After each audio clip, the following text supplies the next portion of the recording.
C'est comme si, c'est comme ça, ma chérie. ये अभी trailer है, पिक्चर अभी बाकी है। मैं बोला है ना, पिक्चर है। La la la la la. তো হ্যালো বন্ধুরা, তো আপনারা দেখতে পেলেন সৌভিকের একটা কিসিং ভিডিও ভাইরাল হয়েছে। সৌভিক সেই বিষয় নিয়ে কিছু কথা বলতে চাই, তো আপনাদেরকে দেখাচ্ছি সৌভিক কি বলতে চাইছে। হ্যালো বন্ধুরা, কেমন আছেন সবাই? আশা করি অনেক ভালো আছেন। আর আজকের এই ভিডিওটা শুধুমাত্র আপনাদের জন্য, আর আপনারা এই ভিডিওটা লাস্ট অবধি দেখতে থাকুন।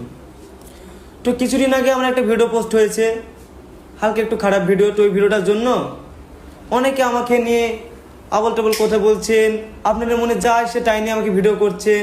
তারপর অনেকে বলছেন যে সৌভিক ভাইরাল হওয়ার জন্য ভিডিওটা পোস্ট করেছে। তো আপনারা কি দেখেছেন আমার ইনস্টা আইডিতে বা ফেসবুক আইডিতে এই ভিডিওটা পোস্ট আছে? তো এই ভিডিওটা আমার একটা ফ্রেন্ডের কাছে ছিল। তো সে যখন জানতে পেরেছে আমি পলিগ্রাম টিভিতে ভিডিও করি না, তখন সে ভিডিওটা তার ইনস্টা আইডিতে ছেড়ে দেয়। তো আমি তাকে ফোন করেছিলাম, বললাম ভাই তুই ভিডিওটা ডিলিট করে দে। আবার সে তখনই ভিডিওটা ডিলিট করে দিয়েছে। কিন্তু কিছু মানুষ ভিডিওটা স্ক্রিন রেকর্ড করে নিয়েছে। আপনারা অবশ্যই দেখবেন যে ভিডিওটা ভাইরাল হয়েছে সেটা স্ক্রিন রেকর্ড। তো ওটা নিয়ে আমি আর কিছু বলবো না। আর ওই ভিডিওটা পোস্ট হওয়ার কারণে আপনারা অনেকে আমাকে খারাপ বলছেন যে আমি অনেক খারাপ ছেলে, ভিডিওটা যেরকম দেখতাম সেরকম না। সৌভিক অনেক অনেক খারাপ ছেলে এরকম বলছেন, গালাগালি করছেন। তো তাদেরকে বলছি, আমি আজ 5 বছর ধরে ফানি ভিডিও করছি। আপনারা অনেকে আমার ভিডিও দেখে আনন্দ করেছেন, হেসেছেন, কিন্তু কেউ আপনারা একবার জানার চেষ্টা করেছেন যে আমি ভিডিওর বাইরে আনন্দে আছি বা ভালো আছি কিনা? কেউ জানার চেষ্টা করেননি। আর আজ যখনই আমরা একটা খারাপ ভিডিও পোস্ট করলো, তখনই আপনারা আমাকে নিয়ে খারাপ খারাপ কথা বলছেন। আপনাদের মধ্যে যেটা আসছে সেটা নিয়ে আমাকে নিয়ে ভিডিও করছেন। কিন্তু কেউ আপনারা একবার আমাকে SMS করেননি ইনস্টাতে যে ভাই তুমি এরকম কাজ করেছো, তোমাকে নিয়ে ভিডিও করবো, কেউ বলেননি। শুধু আপনাদের মনে যেটা এসেছে সেটা নিয়ে ভিডিও করেছেন। আবার অনেকে বলছেন যে সৌভিক ভিডিওটা পোস্ট করেছে বলে পলিগ্রাম টিভি থেকে বাদ দিয়েছে। তো আমাকে পলিগ্রাম টিভি থেকে বাদ দেওয়াই হয়নি। কিছু কিছু কারণের জন্য আমি পলিগ্রাম টিভি থেকে চলে এসেছি।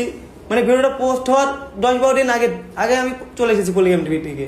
কিছু কারণ আছে, তো আমি ওটা বলবো না। কারণ যেহেতু আমাকে পলিগ্রাম টিভি থেকে এত বড় করেছে, আর আমি পলিগ্রাম টিভির দ্বারা এত বড় হতে পেরেছি, তো তাদের জন্য আমি কিছু খারাপ কথা বলবো না। আবার আপনারা হয়তো দেখেছেন যে আমি বলেছিলাম একটা ইমরান বলে ছেলেকে যে কিছু মানে 99% ছেলের মধ্যে সবাই প্রেম করে। তো তাদেরও লাইফে কিছু পার্সোনাল থাকতে পারে, তাদের মোবাইলে আছে বা না থাকতেও পারে। তো আমার পার্সোনাল কিছু ছিল, সেটা পোস্ট হয়েছে, তাই নিয়ে আপনারা আমাকে অনেক খারাপ কথা বলছেন। আর আবার অনেকে বলছেন যে তোমার ইমরান যে বন্ধু আছে তোমাকে ব্যবহার করছে, তোমাকে বাদ দিয়েছে, তোমাকে পলিগ্রাম টিভি থেকে ভাঙিয়েছে। তো এসব কিছুই না। আমি ইমরান তো জানি না যে আমি